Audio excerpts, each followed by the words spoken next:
현재 제가 운영하고 있는 카페는 하루 매출 100만 원, 63살에 2호점까지 준비 중이죠. 하지만 3년 전 저는 매일 불 끄고 울었습니다. 첫 달 매출 13만 원. 폐업 직전이었죠. 놀랍게도 이 모든 것을 바꾼 건 단 하나의 낡은 의자였습니다. 주문 없이 앉아도 되는 이 고물이 어떻게 저를 일으켜 세웠을까요? 자, 여러분. 여러분의 인생을 바꿀 이 기적의 스토리를 지금부터 차근차근 들어보세요. 요즘 제 카페는 아침 10시만 돼도 줄이 길어요. 젊은 손님들이 웃으며 사진을 찍고 커피 향이 좋다며 골목 끝까지 줄을 서죠. 하지만 솔직히 3년 전만 해도 이건 꿈도 못 꿀 이야기였어요. 3년 전 제 카페는 인생의 무덤이었거든요. 남편이 떠난 뒤 40년을 함께 산 사람이 어느 날 아침 그냥 없어진 거예요. 장례를 치르고 나니 집이 너무 조용해서 제가 왜 살아야 하는지 모르겠더라고요. 그래서 그 퇴직금 3천만 원으로 작은 카페를 열었어요. 평생 좋아한 커피로 사람들에게 따뜻함을 주자. 그럼 나도 덜 외로울 거야. 그게 전부였죠. 개업 첫 달 매출은 13만 원. 임대료 70만 원을 생각하면 기가 막힐 노릇이었습니다. 여기 할머니 가게잖아. 커피 맛없을 것 같은데. 언니, 할머니 가게는 너무 조용해서 무서워. 나 나갈래. 젊은 손님들이 던진 그 잔인한 말들이 귀에 박혀서 떠나지 않았어요. 저는 낡은 테이블에 엎드려 울었습니다. 서러워서가 아니라 내가 이렇게 쓸모없는 사람이 되었다는 절망감 때문이었죠. 불을 끄고 혼자 카페에 앉아 있는데 카페 구석에 페인트가 벗겨지고 다리가 흔들거리는 낡은 나무 의자 하나가 눈에 들어왔습니다. 남편이 30년 전에 만들어준 의자. 쉬어가라며 만들어준 그 의자가 그때는 제 눈에 가장 꼴보기 싫은 애물단지였습니다. 개업 3개월, 누적 적자 200만 원. 통장 잔고는 바닥을 향하고 오늘이 마지막 일지도 모른다는 생각이 매일 저를 덮쳤습니다. 남편의 유품인 의자조차 원망스럽게 느껴지던 그때 내 마음속에서 이제 그만둬야 한다는 목소리가 들려왔습니다. 2022년 10월 단풍잎이 떨어지던 어느 날.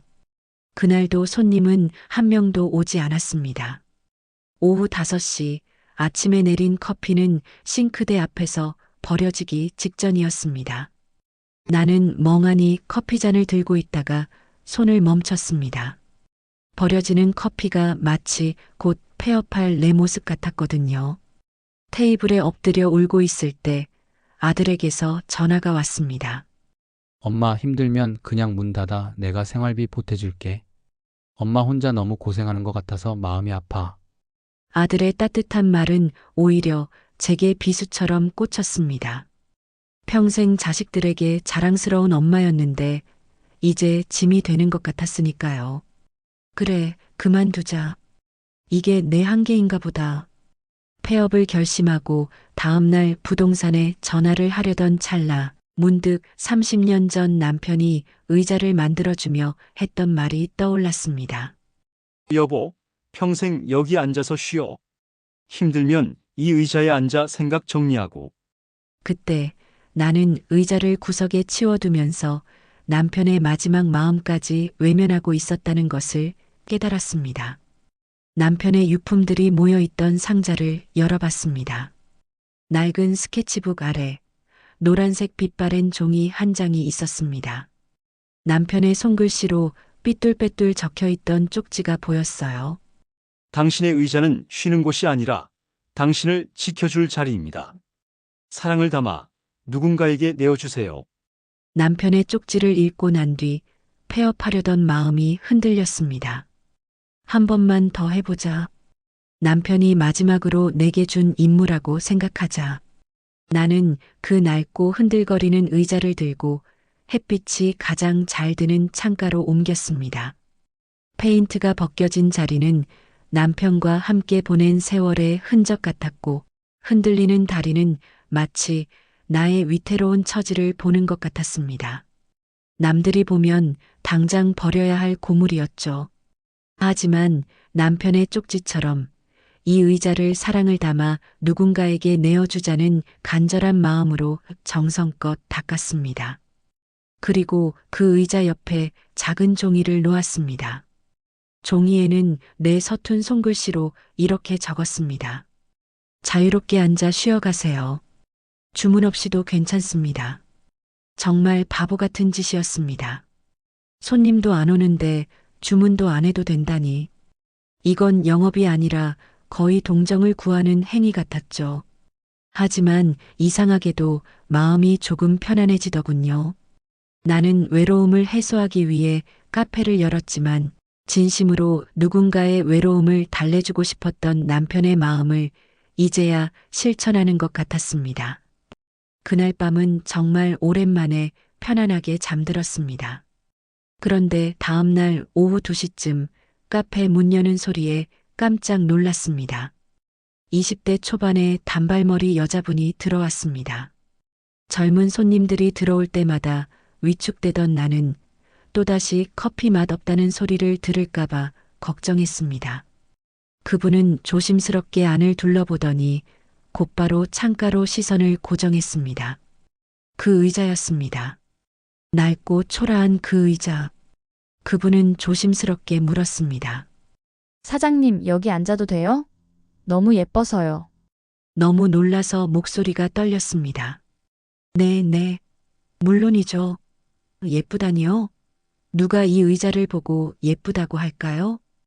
그분은 의자에 앉아 창밖을 보더니 카메라를 꺼내 들고 사진을 찍기 시작했습니다. 커피잔과 함께 찍고 또 찍었습니다.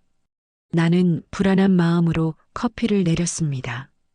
손이 떨려서 시간이 걸렸지만 정성을 다해 내려드렸습니다.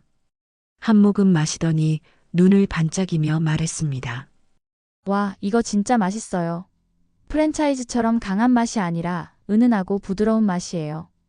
그 한마디에 울컥 눈물이 날 뻔했어요. 커피를 다 마신 후 그분은 진지한 표정으로 물었습니다. 사장님, 이 의자 무슨 사연이라도 있어요? 뭔가 특별해 보여서요. 처음 만난 사람에게 남편 이야기를, 제 외로운 인생 이야기를 털어놓았습니다. 그분은 진지하게 들어주었고 카페를 나설 때쯤 고개를 끄덕였습니다. 할머니 이야기를 들으니 정말 감동받았어요. 이건 단순한 낡은 의자가 아니라 사랑과 추억이 담긴 의자예요. 이 이야기를 사람들에게 알려야겠어요.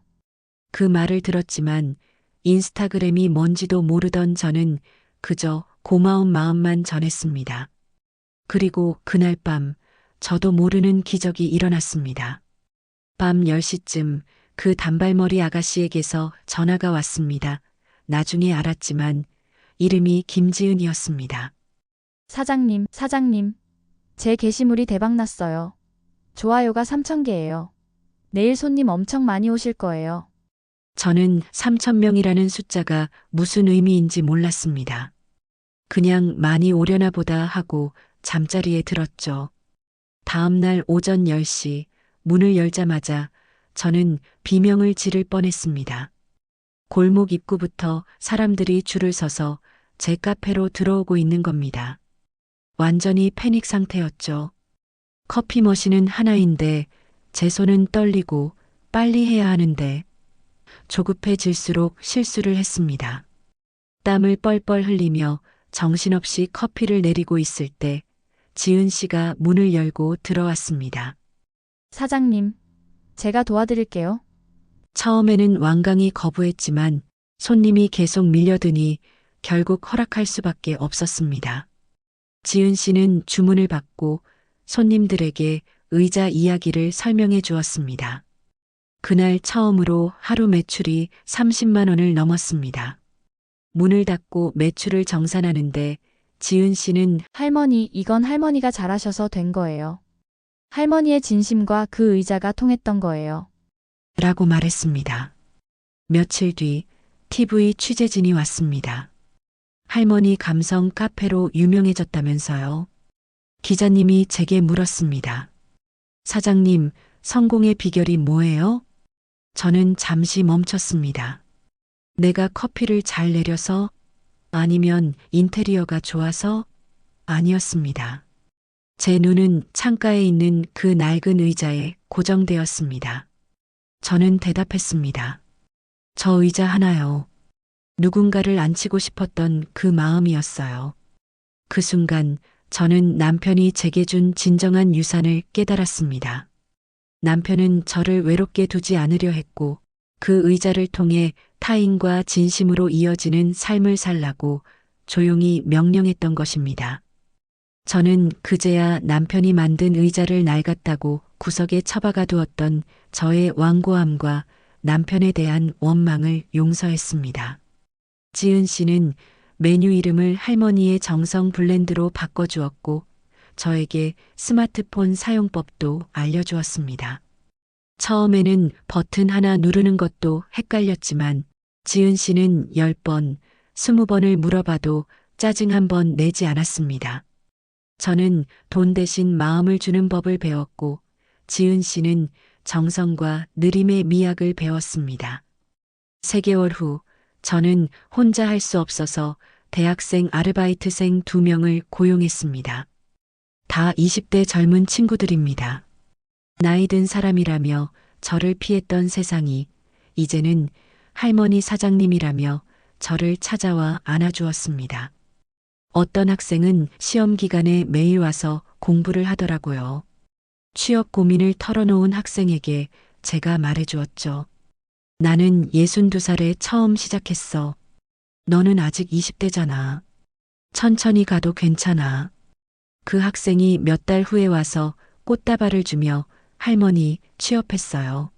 하고 안아주었습니다. 그때 정말 눈물이 났습니다. 저는 외로움에 몸부림쳤던 사람이었는데 이제는 누군가에게 용기를 줄 수 있는 존재가 되었고 이 젊은 친구들은 저의 새로운 가족이 되었습니다.